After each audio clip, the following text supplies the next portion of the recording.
नमस्कार दोस्तों, मैं आलोक शर्मा आप सभी का स्वागत करता हूं आज के इस वीडियो में। और आज मैं आपके लिए लेकर आया हूं करेंट अफेयर के कुछ महत्वपूर्ण प्रश्न जो आपकी परीक्षा की दृष्टि से बहुत ही ज़्यादा महत्वपूर्ण हैं।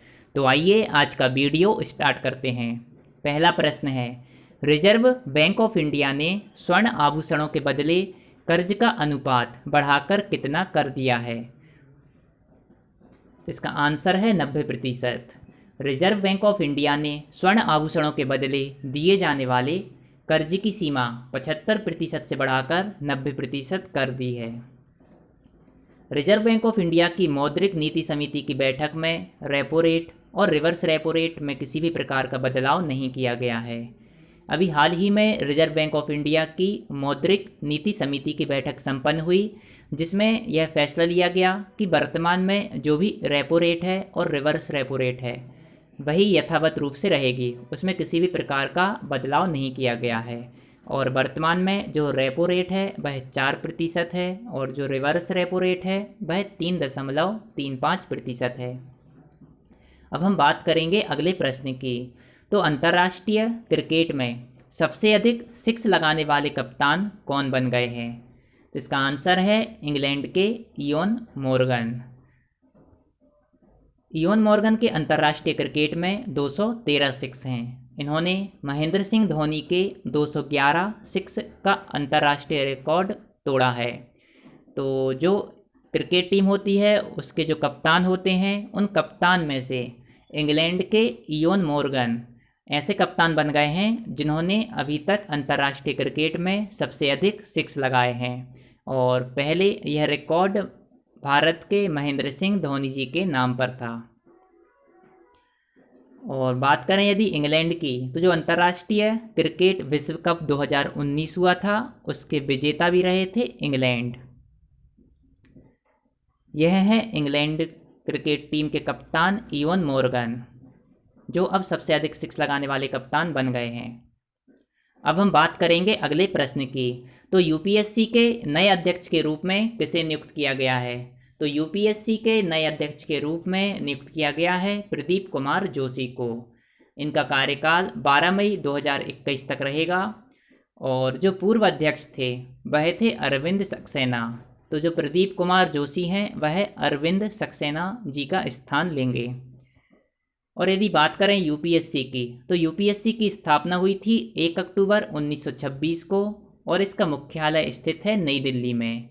और अभी हाल ही में यूपीएससी के द्वारा सिविल सर्विसेज एग्जामिनेशन 2019 के परिणाम घोषित किए गए, जिनमें से प्रथम स्थान प्राप्त किया है प्रदीप सिंह ने। तो यहाँ पर यह नाम आप याद रख सकते हैं। जो सिविल सर्विसेज एग्जामिनेशन 2019 में प्रथम स्थान प्राप्त किया है वह है प्रदीप सिंह। और जो यूपीएससी के नए अध्यक्ष बने हैं वह हैं प्रदीप कुमार जोशी। अब हम बात करेंगे यूपीएससी के अध्यक्ष के बारे में। तो यह है यूपीएससी के अध्यक्ष प्रदीप कुमार जोशी। अब हम बात करते हैं अगले प्रश्न की। तो स्मार्ट इंडिया हैकाथॉन 2020 में प्रथम स्थान किसने प्राप्त किया है? तो स्मार्ट इंडिया हैकाथॉन 2020 में प्रथम स्थान प्राप्त किया है डाइट ने। डाइट का फुल फॉर्म है defence institute of advanced technology.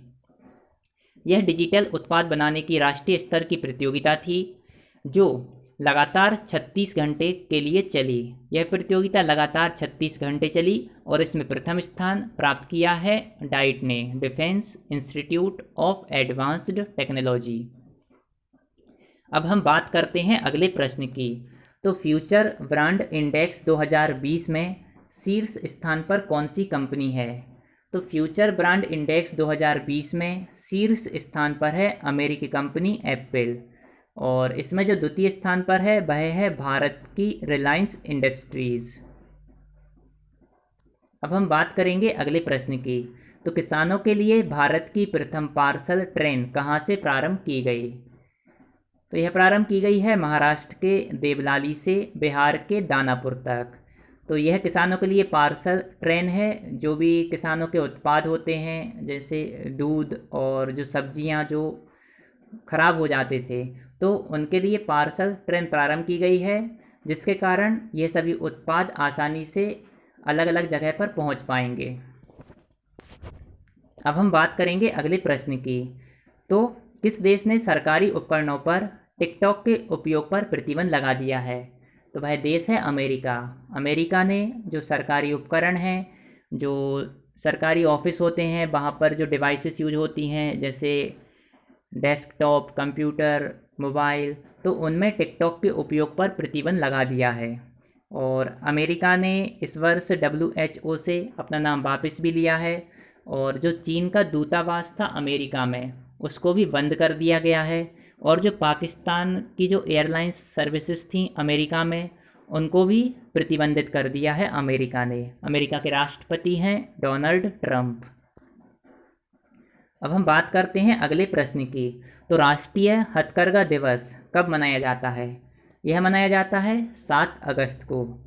और जो प्रथम राष्ट्रीय हथकरघा दिवस था, यह मनाया गया था 7 अगस्त 2015 को। अब हम बात करेंगे आज के प्रश्न की।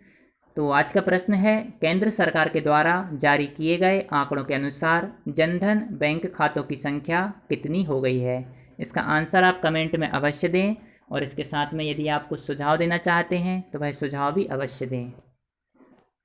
यदि आपको मेरा वीडियो पसंद आया हो तो इसको लाइक अवश्य करें। और यदि आपने अभी तक मेरे चैनल को सब्सक्राइब नहीं किया है तो मेरे चैनल को सब्सक्राइब अवश्य करें। आपने मेरे वीडियो को देखा, इसके लिए बहुत बहुत धन्यवाद। Thank you.